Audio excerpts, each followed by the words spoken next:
Hello दोस्तों, विद्यार्थी ज्ञान में आपका स्वागत है। आज हम पढ़ेंगे चैप्टर 6.1।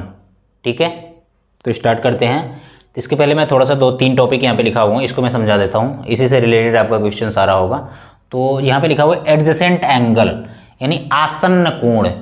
ठीक है, जैसे मान लो कोई यहाँ पे एक रेखा है, लाइन है, ठीक है ना, और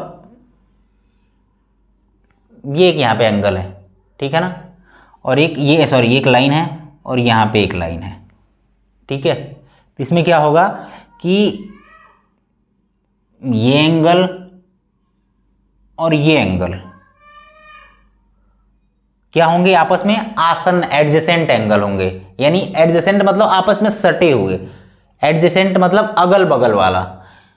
ये इसके बगल का एंगल है और ये इसके बगल का एंगल है। और एडजेसेंट एंगल में ये होता है कि जैसे मान लो ये O है, ये A है, ये B है, ये C है और ये D है।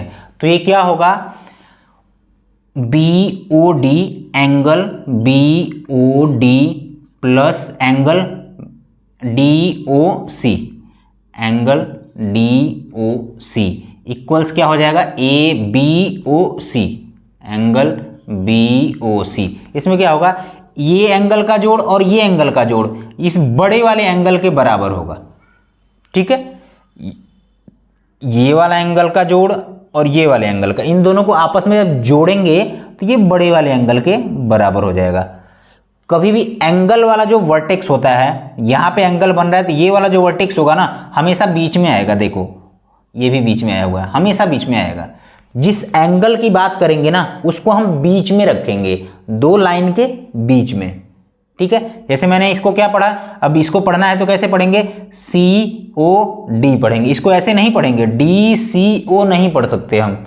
एंगल जो होगा ना वो हमेशा बीच में रहेगा, ये ध्यान रखना आप लोग बात को। एडजेसेंट एंगल वो होता है कि जो आपस में अगल बगल का एंगल हो, उसी को हम एडजेसेंट एंगल यानी आसन्न कोण बोलते हैं। ठीक है ना, आसन्न कोणों का जो योग होता है वो दोनों को मिला के जो कोण बना होता है उसके योग के बराबर होता है। ये बात हमेशा आप लोग ध्यान में रखिएगा। इसी से रिलेटेड हम सारा क्वेश्चन सॉल्व करेंगे। ठीक है, और ये क्या लिखा, लीनियर पेयर ऑफ एंगल। तो इस लीनियर पेयर ऑफ एंगल, ठीक है, और इसमें क्या होता है कि एक लाइन होती है, ठीक है, और इस पे मान लो कोई ये एक लाइन ऐसे लगी हुई है, ठीक है ना, तो ये इसका इस कोण का और इस कोण का, इन दोनों का सम कितना होगा, 180 डिग्री होगा। क्यों, क्योंकि होता है कि एक स्ट्रेट लाइन पर 180 डिग्री का कोण बनता है। एक पूरी स्ट्रेट लाइन, एक सीधी लाइन पर 180 डिग्री का कोण बनता है। ठीक है, यानी एक स्ट्रेट लाइन पर 180 डिग्री का कोण बनता है। ठीक है, इसीलिए हम इसको लीनियर पेयर ऑफ एंगल बोलते हैं, हिंदी में कोणों का रैखिक युग्म। ठीक है, अब ये क्या होता है, vertically opposite angle. Vertically opposite angle, इसमें क्या होता है, मान लो एक लाइन ऐसे लगी हुई है और एक लाइन इसको आके ऐसे क्रॉस कर देती है। एक लाइन ये L लाइन है और ये M लाइन है, ये आपस में क्रॉस करती है। तो जहां पे क्रॉस करती है तो जो आमने सामने का जो एंगल होता है, जैसे इसके सामने का ये एंगल है, तो ये एंगल दोनों आपस में बराबर होंगे। ठीक है, जैसे ये एंगल है और इसके सामने का ये एंगल है, तो ये दोनों आपस में बराबर होंगे। इसको हम क्या बोलते हैं, इंग्लिश में वर्टिकली अपोजिट एंगल और हिंदी में शीर्षाभिमुख कोण बोलते हैं। ठीक है ना, जिसमें इस पे और इस पे बहुत सारे हम क्वेश्चन लगाएंगे, तो आपको पता चल जाएगा शीर्षाभिमुख यानी वर्टिकली अपोजिट एंगल क्या होता है and linear pair of angle क्या होता है।